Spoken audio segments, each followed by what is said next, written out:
말씀으로 하루를 여는 복된 새벽에 하나님이 우리에게 주시는 귀한 말씀은 창세기 15장 18절에서 21절까지 되겠습니다. 온라인 동참하는 여러분도 성경을 다 펴주시고 함께 말씀 속으로 들어가 보실까요? 그날의 여호와께서 아브라함과 더불어 언약을 세워 이르시되 내가 이 땅을 애굽 강에서부터 그 큰 강 유브라데까지 내 자손에게 주노니 곧 겐 족속과 그니스 족속과 간몬 족속과 헷 족속과 브리스 족속과 러바 족속과 아모리 족속과 가나안 족속과 기르가스 족속과 여부스 족속의 땅이니 하셨더라. 아멘. 믿음의 조상 아브라함이 북방의 맹주들 네 왕들을 318명 가신으로 물리치고 조카 롯을 구출해온 그 가운데 아브라함 마음속에 이 보복이 두려웠습니다. 저 맹주들이 네 왕들이 나를 가만두지 않을 것이다, 공격해 올 것이다, 불안했습니다. 그때 하나님이 아브라함에게 주실 말씀이 두려워 말라는 거예요. 내가 너의 방패가 되고 네 큰 상급이 될 것이라 약속했습니다. 네가 낳은 아들이 너의 상속자가 될 것이며 그로 말미암아 하늘의 별처럼 많아지리라. 이 땅을 너에게 주어서 너의 소유로 삼을 것이다 라고 말씀합니다. 그때 아브라함이 하나님을 향하여 반문합니다. 이 땅을 소유로 받는다는 것을 어떻게 알 수 있습니까? 그 증거가 뭡니까? 그때 하나님이 아브라함에게 재물을 준비하라. 그래서 재물을 준비해서 그걸 쪼개고 또 쪼갠 다음 그걸 서로 마주 대하게 해놓고 언약을 맺을 제안을 하시는 겁니다. 아브라함의 자손이 이방인에게 객이 되고 그들의 종이 되고 그들을 400년 동안 섬길 것이다. 이렇게 하나님이 예언해 놨습니다. 하나님은 아브라함의 후손을 400년 동안 훈련 연단을 시킵니다. 그 훈련장이 어디입니까? 애굽이었습니다. 우리가 하나님의 사람이 되는 것은 바로 예수 믿고 천국 가는 것이 아닙니다. 이 세상의 한복판에서 정말 견디기 어려운 많은 일들을 통하여 하나님의 사람으로 믿음의 사람으로 우리를 만들어 가십니다. 기도하게 하십니다. 감사하게 하십니다. 헌신하게 합니다. 충성하게 하십니다. 하나님을 찾게 합니다. 70명의 사람이 가나안 땅을 떠났는데 그들이 가나안으로 돌아올 때는 거대한 민족을 이룰 것이라고 예언해 놓았습니다. 400년 동안 애굽 땅, 그 참 이방 땅에 가서 나그네 생활을 하면서 인구가 무수히 불어나게 하십니다. 애굽에서 아이만 넣으면 너무 다산을 하니까 또 건강하게 자라니까 이 숫자가 막 불어났습니다. 애굽에서 나올 때 큰 소유물을 갖고 나올 수 있도록 하나님이 약속해 주었습니다. 이 사실이 여러분 출애굽기 읽어보면 정확하게 다 이루어졌지 않습니까? 하나님의 말씀은 1.1획도 변함이 없는 거예요. 아브라함은 이것이 이루어지는 것을 보지는 못했지만 훗날에 이루어질 것을 믿고 바라보며 믿음으로 살았습니다. 아브라함은 나그네로 살면서 더 나은 성을 바라보고 약속을 믿고 살았습니다.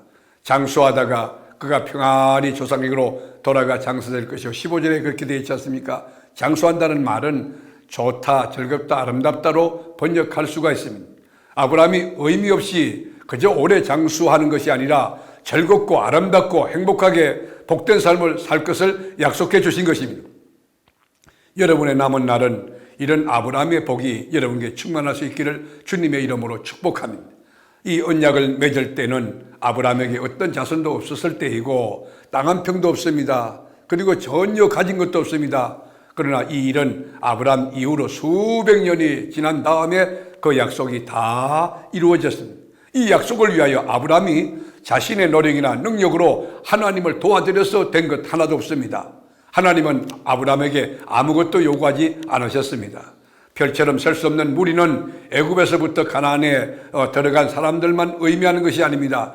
예수를 믿고 하나님의 자녀가 된 모든 온 세계에 있는 하나님의 백성들 뿐만 아니라 오는 세대에 주님이 오시는 그때까지 구원받을 모든 자녀를 다 포함하는 말씀이 하늘의 별들인 것입니다. 12절에 보면 아브라함이 너무나 피곤하여 잠깐 동안 깊은 잠에 빠졌다가 깨어납니다. 마침내 해가 져서 어두울 때 연기나는 풀무가 보이며 타는 햇불이 쪼갠 고기 사이로 지나갔습니다. 그때 하나님께서 아브라함과 언약을 맺으십니다. 18절 보실까요? 그날에 여호와께서 아브라함과 더불어 언약을 세워 이르시되 내가 이 땅을 애굽 강에서부터 그 큰 강 유브라데까지 내 자손에게 주노니 애굽 강에서부터 큰 강 유브라데까지의 땅을 그의 후손에게 주실 것을 약속하신 것입니다. 여러분 이 사실 믿습니까? 하나님 말씀이 여러분 후손들에게 임할 것을 믿습니까? 쪼개진 동물의 피를 흘리듯이 우리 주님 자신의 몸을 깨뜨려 피를 흘려 쏟아부을 때가 온다는 것 아니에요. 십자가 사건을 예고하고 있지 않습니까? 저주받은 우리 인간이 구원받을 유일한 길이 뭡니까? 십자가 사건입니다. 우리 주님이 십자가를 지고 그의 몸을 깨뜨려 여러분 물과 피를 쏟아줄 때에 우리가 그 죄에서 구출받고 하나님 자녀되고 의인되는 것 아닙니까? 예수님을 통한 자기 희생으로 구원의 역사를 이루셨다는 거예요. 이제는 세상에서 살아갈 삶뿐만 아닙니다. 영원한 저 하늘나라에 들어가서 주님의 얼굴을 뵙는 그 순간까지 인도해 주실 것입니다. 말씀으로 하루 여는 복된 새벽, 사랑하는 교우 여러분, 십자가에 달리신 그리스도 그분의 은혜를 감격으로 우리가 누리면서 하나님 나라에 들어갈 때까지 십자가와 부활에 대한 신앙과 신학 가지고 감격하며 찬송하며 노래하며 주가 어떤 말씀하든지 아멘하고 순종해가는 복된 언약의 백성들이 다 될 수 있기를 주님의 이름으로 축복합니다. 기도하겠습니다. 주님, 이 땅에 나그네로 살지만 이 땅에 이방인같이 살지만 죽어서 가는 하늘나라 영원한 천국이 있음을 우리는 확신합니다. 천국에 대한 소망 가지고 오늘도 감사하며 주가 맡겨준 어떤 사명이든 어떤 사역이든 기쁨으로 감격으로 주의 일을 감당하는 저희들 되게 하옵소서. 살아계신 예수님의 이름으로 간절히 기도드립니다. 아멘.